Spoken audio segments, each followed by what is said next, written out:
Selamat berjumpa kembali di dalam layanan audio Sahabat Seperjalanan. Hari ini adalah hari Kamis 3 Maret 2022.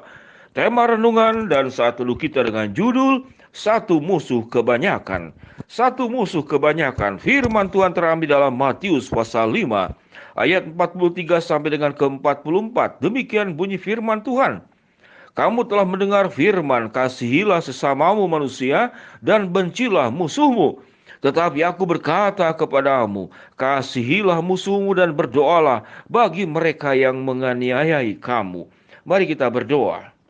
Bapa yang di dalam sorga, kami ingin belajar bagaimana kehidupan kami mendatangkan kedamaian di dalam dunia ini, menjadikan surga itu terjadi di muka bumi ini dengan cara kami mentaati kebenaran firman Allah, dan kami belajar satu topik untuk mengasihi musuh.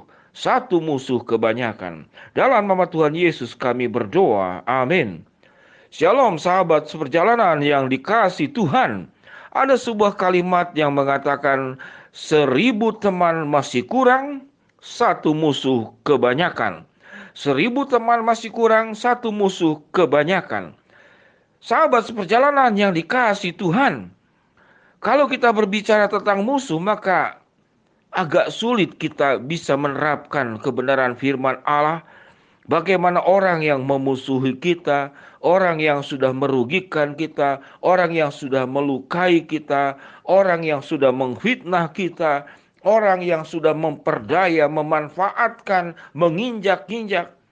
Lalu kita harus mengasihi mereka. Oh tidak, tentu kita akan katakan tidak. Tindakan apa? Bagaimana seseorang yang sudah merugikan kita, kita tetap mengasihi? Bukankah ini tindakan yang bodoh dan tindakan yang konyol? Apakah Tuhan tidak salah menulis sebuah ayat Alkitab supaya kita berdoa dan mengasihi musuh? Ini adalah sesuatu yang sulit untuk diterima. Sahabat seperjalanan yang dikasihi Tuhan, mari kita bedakan antara mengasihi dan mendoakan musuh dengan membiarkan musuh kemudian menekan kita, memperalat kita, memanfaatkan kita, menginjak-injak kita. Kita tidak punya pertahanan diri, lalu orang dan musuh kita bisa semaunya menghancur leburkan kehidupan kita, masuk dalam area kehidupan kita pribadi. Maka mengasihi dan mendoakan musuh tidak sama dengan membiarkan diri kemudian sedemikian rupa dihancurkan. Kita tetap bertahan, kita harus melindungi diri. Kita jangan membiarkan orang lain kemudian memasuki kehidupan kita dengan tanpa batas dan sewenang-wenang. Kita wajib bertahan. Sama dengan kenapa Daud itu membunuh Goliat. Itu tidak membiarkan Goliat dan orang Filistin kemudian mengacak-ngacak, mengacaukan kehidupan orang Yahudi. Jadi sesungguhnya sewaktu Daud melawan Goliat, apakah itu kenapa tidak mendoakan dan kemudian kenapa tidak katakanlah, bukankah itu perlawanan? Apakah itu bentuk mengasihi? Sahabat seperjalanan yang dikasihi Tuhan, yang dilakukan Daud bukanlah untuk membalas dendam kepada Goliat dan Filistin. Yang dilakukan Daud bukanlah kemudian dia ingin memenangkan peperangan dengan Filistin. Yang dilakukan Daud adalah dia menjalankan kebenaran firman Allah. Mengeksekusi musuh, ada kalanya Tuhan izinkan lewat tangan kita. Caranya bagaimana dalam dunia sekarang? Yaitu menyerahkan kepada kepolisian. Membuat berita acara perkara. Itu tidak salah, itu dibenarkan oleh firman Allah. Sama seperti kasus kemudian Daud itu melawan Goliat, membunuh bahkan memenggal kepalanya. Namun yang paling utama bukan untuk memuaskan kemarahan, amarah, kebencian kepada Filistin dan juga Goliat, tapi itu perintah Allah. Jadi ada kita kemudian mengeksekusi, kita mendisiplin, kita melakukan sebuah tindakan kepada orang yang buruk hidupnya lewat tangan kita dalam izin Tuhan atau lewat tangan Tuhan secara langsung. Bagaimana Herodes itu ditampar oleh malaikat Tuhan dan matinya dimakan cacing-cacing.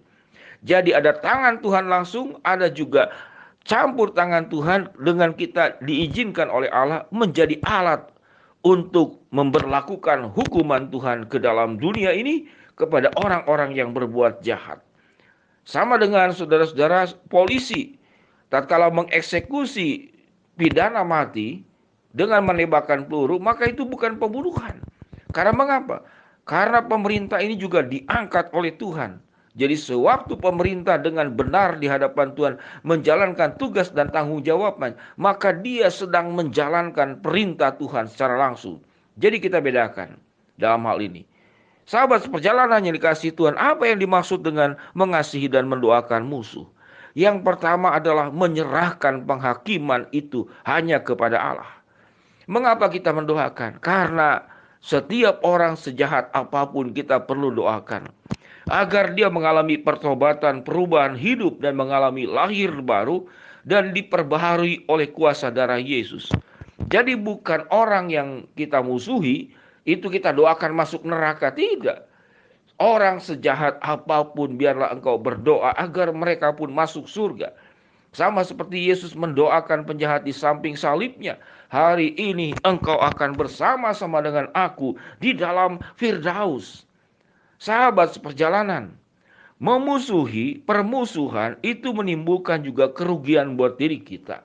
Permusuhan itu menimbulkan peperangan, dan peperangan itu pedang tombaknya bukan menghancurkan orang lain, tapi menghancurkan diri kita semua. Kita menjadi tumpul berpikir, kita menjadi penuh kebencian, kita penuh dengan kemarahan. Karena kenapa? Karena sewaktu kita memusuhi, ada kebencian, maka sesungguhnya itu adalah senjata yang merusak dan menikam dirimu sendiri, menikam kehidupanmu, membodohkan cara berpikir, mensempitkan hati kita, kemudian memperlambat jalan hidup kita yang baik kepada masa depan. Sehingga sahabat seperjalanan, tatkala kita berhadapan dengan orang-orang yang memusuhi kita, orang-orang yang mengancam kita, biarlah kita serahkan kepada Tuhan. Maka tangan Tuhan itu berlipat ganda luar biasa daripada tangan kita yang sangat terbatas.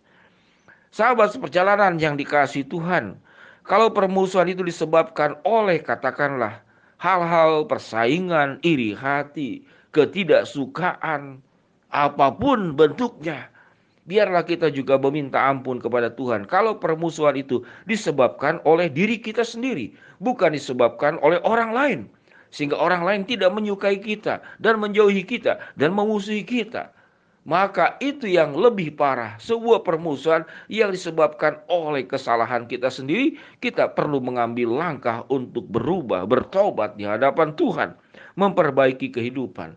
Kalau permusuhan itu disebabkan oleh tekanan pihak luar, kita tidak salah. Mereka yang melakukannya, mereka yang membenci kita, mereka yang memusuhi kita. Maka serahkanlah kepada Tuhan. Kapan kita boleh bergerak? Kalau Tuhan mengizinkan engkau mengeksekusi sesuatu dengan izin Tuhan, maka lakukanlah. Seperti Daud membunuh Goliat.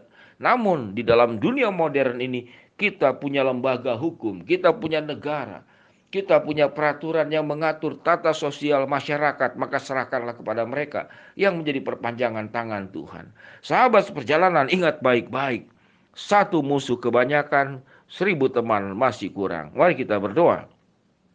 Bapa yang di dalam surga, biarlah kami boleh belajar kebenaran firman Allah.